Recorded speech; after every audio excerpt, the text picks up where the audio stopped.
What's good with it, Black Goose TV family, man? Double salute as always. Your boy Fluence Boxing is back in the building again with some more Fluence Boxing news.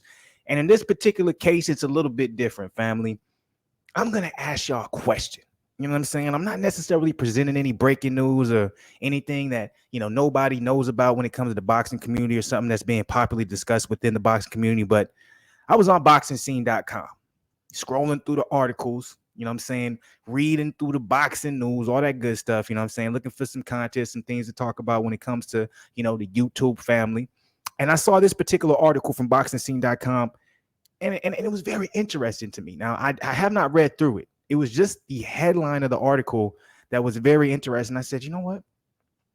I've never even had this touch my mind. Like, I've never even thought about this when it comes to Deontay Wilder's career.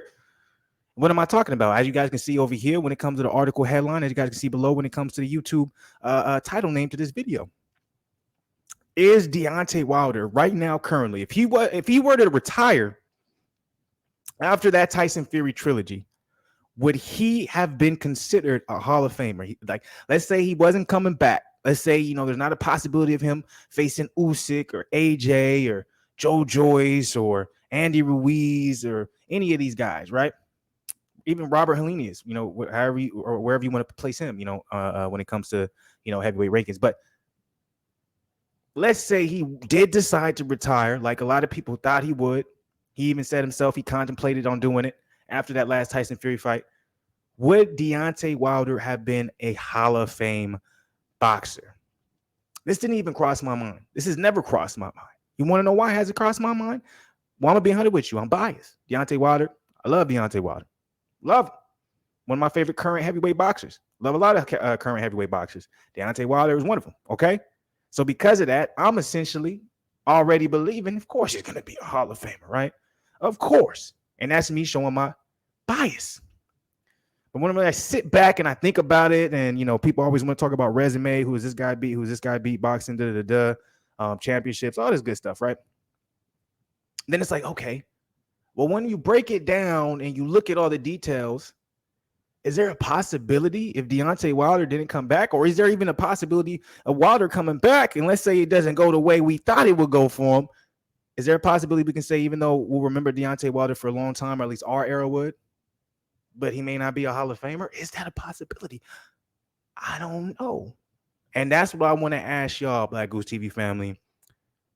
Two questions. The first one is, if Deontay Wilder did not decide to return to the ring, if he did indeed say, hey, I'm gonna go ahead and retire, I'm done with the sport after that Tyson Fury trilogy, would you put him as a Hall of Fame boxer? Does he make it into the Hall of Fame? And then my second question is, with him returning, what does it take, or what wins, or what fighters does he need to face in order for him to be considered a Hall of Famer, if you don't think he's considered a Hall of Famer? Okay?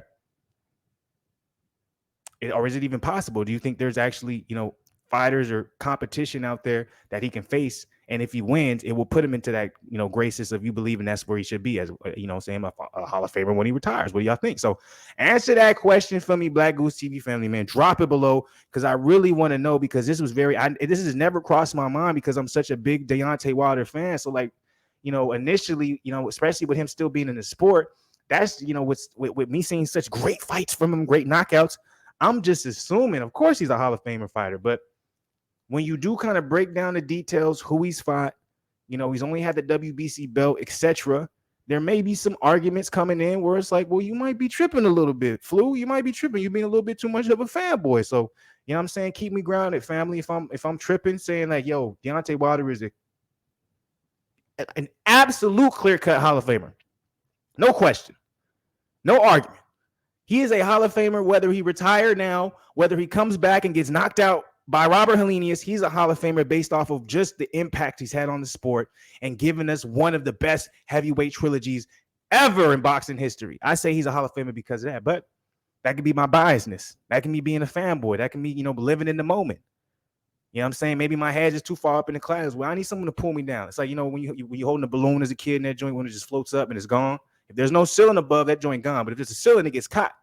Where's the ceiling right now? So if there's a ceiling and I'm too far up, I need you to pull me back down. You feel me? Pull me back down, family. So please level me. Let me know your opinion. Drop it below. All that good stuff. While you dropping that opinion, while you commenting, man, hit the like button, subscribe to the channel. You know what I'm saying? Road to 5K. You already know what type of time we on. Notification gang. All that good stuff. Love y'all. Appreciate y'all. But let's get into this article because I want to know why BoxingScene.com, why this particular journalist is saying Deontay Wilder is not a Hall of Famer. I believe he is, as y'all already saw me. I said my piece. I said my argument. Now let's read this article and let's see what he has for his. What is the rebuttal of this article saying that I'm completely wrong, saying that Deontay Wilder is a clear-cut Hall of Famer? So let's get it. BoxingScene.com. Welcome back, Deontay. But you're still not a Hall of Famer, by the way. Can't wait for this weekend. Going to be a hell of a weekend for boxing. You already know we're going crazy for Fluma's boxing. But this is coming from Lyle Fitzsimmons. Deontay Wilder is fighting this weekend. But it's okay if you hadn't heard. Interesting. After all, it's on the same night as a lightweight title rematch between Devin Haney and George Kambosos Jr., a fight that's gotten and deserves more attention. That's another question we could talk about. Is Devin Haney and George Kambosos more being talked about more than Wilder's return? I disagree with that. I think it's on the same level. I actually think Wilder versus Lenius, and not necessarily the matchup, but the publicity around just Wilder's return is a little bit more than Devin Haney versus George Kambosos too, because the first fight wasn't exciting. If Devin Haney versus George Kambosos' first fight was a barn burner, or Haney knocked the juice out of George Kambosos in the first 5 rounds, we're talking about something different. But it was a 12-round snooze fest, and I'm a Devin Haney fanboy, but it was a snooze fest. So but okay, let's keep going. It'll be Wilder's first appearance since he was whacked. Interesting choice of words. Jesus. By Tyson Fury a year ago, and the first time he's performed without a green belt at stake since the Obama administration. He's 0-2-1 with the pair of stoppages against Fury and 42-0 with 41 KOs against everyone else, which isn't exactly good news for Robert Helenius, the thrice-beaten Scandinavian giant in the opposite corner, who couldn't go the distance with with the dubious likes of Johan Duhaupas or Gerald Washington. Duhaupas finished him in 6th in 2016, and Washington got him in 8 3 years later. Incidentally, Wilder KO'd both those men in WBC title fights over a combined 16 rounds. So by the time Saturday night becomes Sunday morning, it's a pretty good bet that the Bronze Bomber will have ticked up his record and polished his image with a highlight reel KO. Well, don't jinx the man. Now, with that being said, it all make for good Fox PBC television, but in the grand scheme, won't mean much.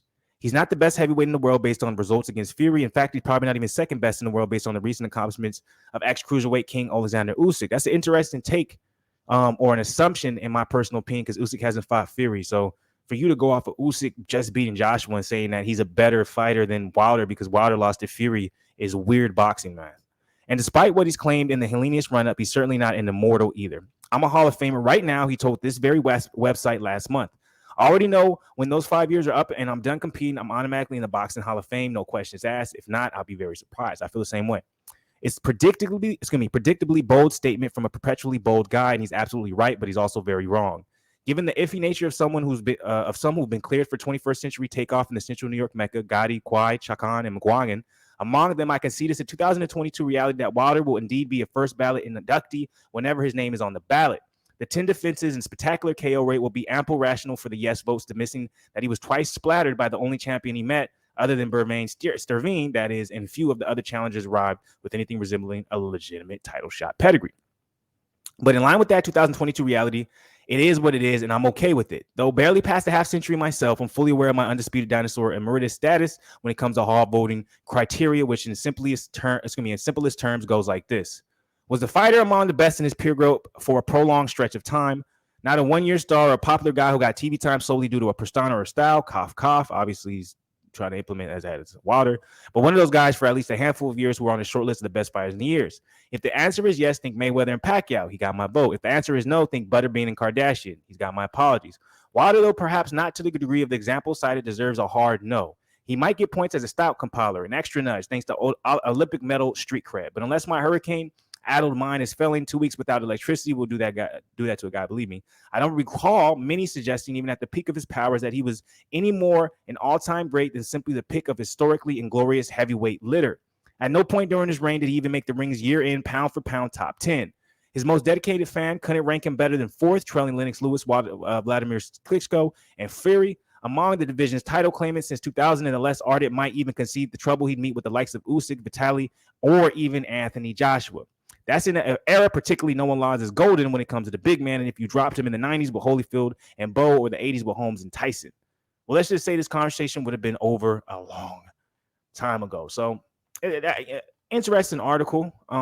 So, now reading it instead of just going off the headlines, you can obviously see in his heart, it's kind of like me. It's like it's the opposite of me. Like, I'm such a fanboy of Wilder. I'm like, of course. You can see this guy here. He's the opposite, where he's not a fanboy of Wilder, and he's like, well, if you really break it down, and you go to the details of the criteria, how we're judging these things. No, he's not a Hall of Famer. If we put him in comparison to likes of this person, this boxer, but it's like you got to be in the middle. You know what I'm saying? I'm totally on this side of the spectrum. He's totally on this side of the spectrum. If you meet in the middle, it's very hard to say no. Deontay Wilder is not a Hall of Famer. That's what I'm concluding out of this. I may be wrong, but regardless, you want to talk about the record, regardless, you want to talk about who he's beaten. You can't take away the 10 title defenses. You can't take away the fact that he has an amazing KO ratio, probably one of the biggest punchers of the heavyweight division, at least what it looked like. Can't take away that he's given us one of the best trilogies when it comes to the heavyweight division, period. You can't take those things away. So because of that, that's I don't care how you feel. He's a Hall of Famer.